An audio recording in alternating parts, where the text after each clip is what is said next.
So, by the way, I'm going to give them another chance. Brian, when is that program this weekend? Is it Saturday night? AEW Fyter Fest, Saturday night, June 29th. It's not on television, right? No, you have to stream it through a computer, your least favorite thing. You're going to send me the information on how to do this, correct? Yeah. Oh, so you are committing to doing it, yes? Well, that's what I'm going to give them another I'm going to watch their show on Saturday night. I'm going to even though it's not on television, I'm going to fucking watch it. And next week, I'll tell you what I think about it. And I will tell you if there's good stuff, I will put it over. Because nobody listens to me when I say that anyway. And if there's more stupid fucking shit, I will mention that too. Because these assholes are ruining a golden opportunity for wrestlers in the business now and wrestlers yet unborn, that if this company gets off the ground and is more than just a fucking vaudeville sideshow for a bunch of fucking hipster young Bucks fans that think it's funny when they fucking super kick children or whatever it is the fuck that they all do. If this company makes it, it'll be a place for people in wrestling to work and to fucking prosper ongoing. So maybe they'll fucking calm down from their first show and get the nervousness out of them and realize, okay, now we actually got to run a real business, Pinocchio. And they'll present a good, serious show telling me who these people are and why they're mad at each other and what their goals and aspirations are, and have serious matches and no fucking schlub with his hands in his pockets play kicking at a guy's shins. Wait, let me ask you this. Is there anything racist or phobic or sexist or anything about hoping that a fucking stupid motherfucker that sticks his hands in his pockets and goes in and shits all over the wrestling business should be boiled in oil and have his fat sold for soap, or be disemboweled and use the fucking intestines as a garland for my Christmas tree? No. Is there any group of people that would be offended by that? You motherfucker, you're the new motherfucker I'm going to make a star. 'Cause you know, ultimately that's why all these people want to hop on me. They either want to hop on me because I'm cutting them down and I'm telling the truth and they can't deter or defend against that, or they basically they just want to hop on me because I have the freedom to tell people that you're an embarrassment to my profession and you should fucking go, leave, be gone. And they tried. But they try to get over, they try to make stars and get themselves relevant by fucking with me on Twitter. But I'm not going to mention the hand. I'm just going to call him Pockets from now on. I don't want to mention his name because that might get him some notoriety. But now if you notice, Brian, these fucking outlaw darlings, they got a shelf life now, what, about 18 months? Some guy does something really stupid on an outlaw show somewhere. That's why they're all doing this. They know they haven't got any talent, but if they do something stupid on an outlaw show, the video will go out everywhere. And then every fucking stupid outlaw mud show mark promoter around the world will want to book these fucking cretins for about a year or 18 months, maybe. Until one of them breaks their fucking leg, which often happens.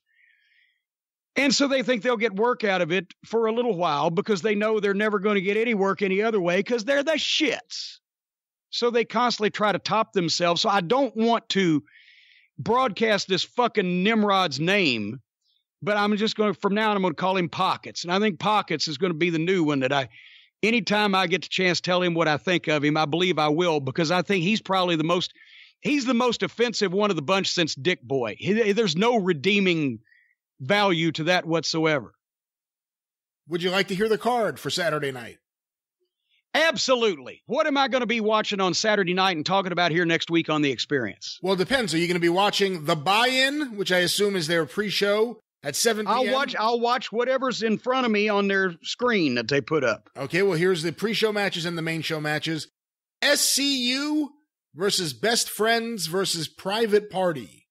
The winners earn a shot at All Out for a first-round bye in the World Tag Team Championship Tournament. What? Now, wait. Hold on. The winners earn a shot at All Out for a first-round bye in the World Tag Team Championship tournament.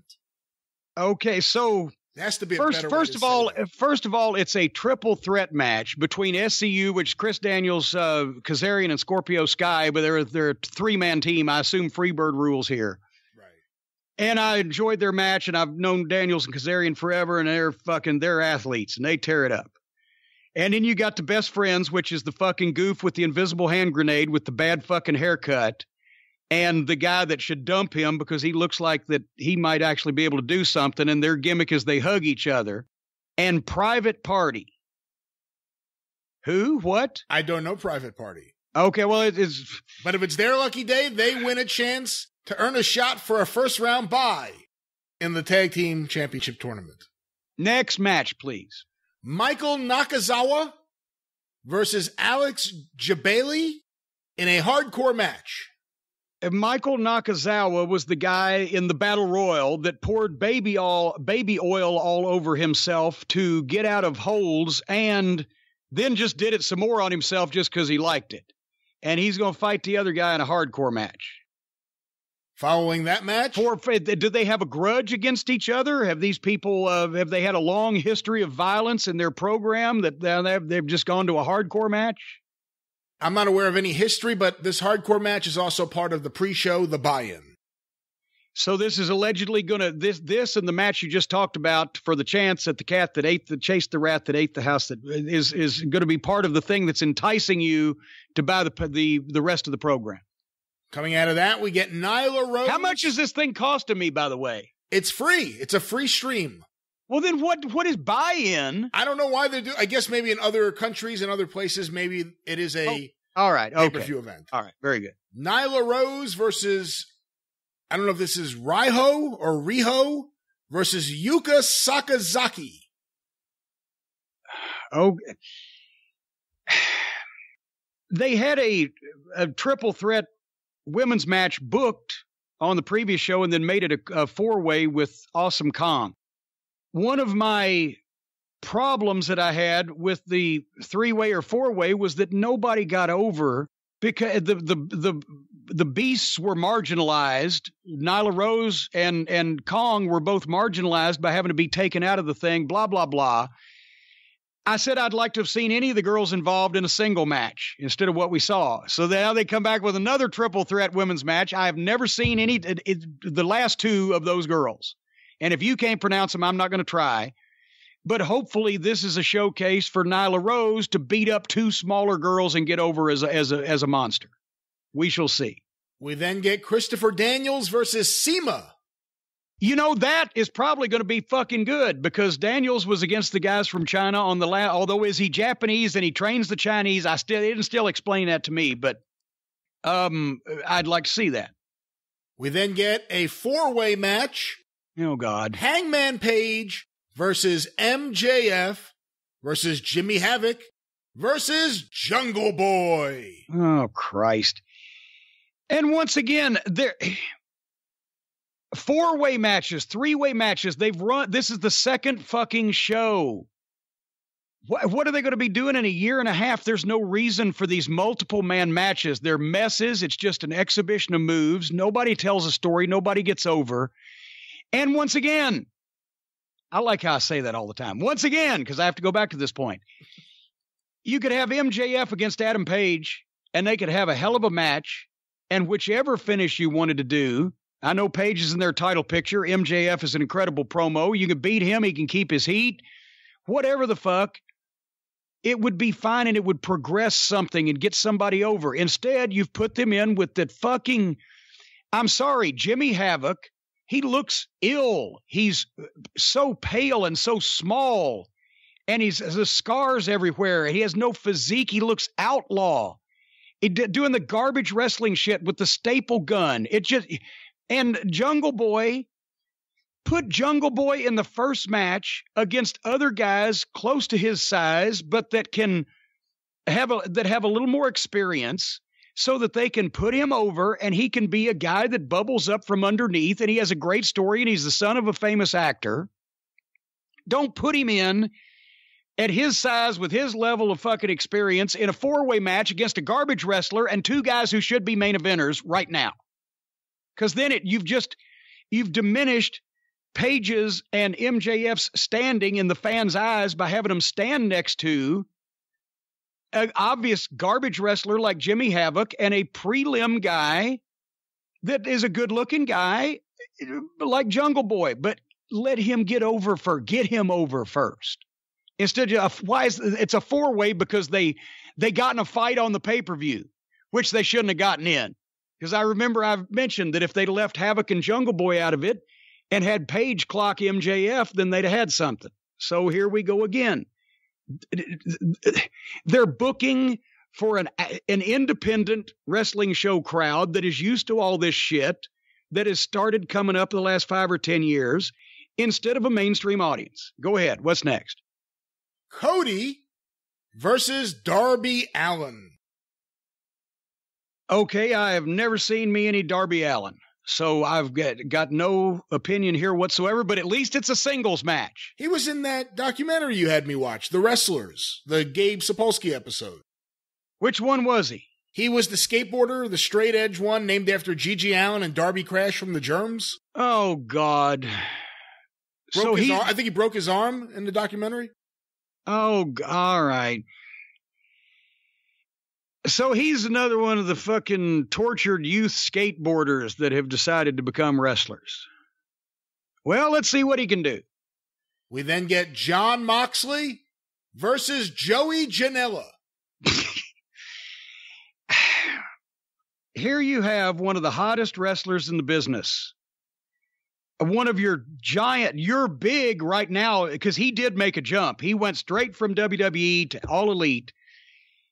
Your big name, one of your main event guys, your big talent acquisition from the biggest company in the world, who everybody likes and raves about, and I raved about too when I didn't like Dean Ambrose, because I now realize that Dean Ambrose was sleepwalking his way out of a contract. But I liked Jon Moxley, so you put him in with a self-trained goof from the backyard who has no idea how to have a fucking match, why matches are held. He knows nothing about wrestling. He's one of these garbage guys that takes bumps off roofs and cuts their body parts off because he's fucking, I guess, mentally deficient. I don't fucking know. And don't the mentally deficient fucking crowd get on me now. He's probably not mentally deficient enough to qualify with the state. He's just a fucking moron. So you put your main event guy in with this guy that's going to stink it up regardless, because did I mention he doesn't know he might know how to do moves, but he's never been trained how to wrestle, how to work. So because he's a hot name on the independents, they think that because this guy gets over in hotel ballrooms in front of 700 people or wherever the fuck, that he's deserving of being on national television. They are ill-serving their financial investor. And then in your main event, it's the Lucha Brothers and the Laredo Kid versus Kenny Omega and the Young Bucks. Well, it's going to be a spectacle. I've actually seen the Laredo Kid too. He was on an NWA event last year. But I mean, everybody's going to say, oh my God, this is the greatest thing ever. It was so much better than Ric Flair and Ricky Steamboat. Let's see if they have a good match as opposed to having a match with a bunch of good moves. But, once again, because of Omega's background and the Young Bucks, I'm only going to like it so much, but I was hoping they might surprise me with the rest of the card. I can see they're probably not going to surprise me, but we shall see. Well, I think it's kind of a middle-of-the-road card until the next big event. Middle of the road. The guy's got $1 billion. There's a lot his dad does. His father. Well, there is a lot of legitimate, potential, unsigned talent in professional wrestling to the point where you don't have to use the backyard play wrestlers and fly a fucking scar-covered goof from England to fucking use a staple gun on somebody and stink your show out on your second show. I could find guys in a 3-state area here working independent shows in Kentucky, Indiana, and Ohio that look better physically, have a better mind for the business, and have a better attitude for wanting to succeed as legitimate wrestlers instead of a bunch of fucking play wrestlers to put in that spotlight. And they are shooting themselves in the foot by highlighting this foolishness instead of trying to fucking get a foundation together to build a serious wrestling promotion. Half the guys are there because they deserve it, and half the guys are there because they're friends of fucking people that are there because they possibly deserve it. You know, do wonderful things for your friends when you get a job with a high-paid wrestling company. Take them out to dinner. Don't put them all on the fucking show. I had more standards on who I would put on my OVW television show in Louisville that was seen in 15,000 households on one station than they do broadcasting shit to the world. Anyway. Saturday night, Daytona Beach, be there. Be there. Or don't.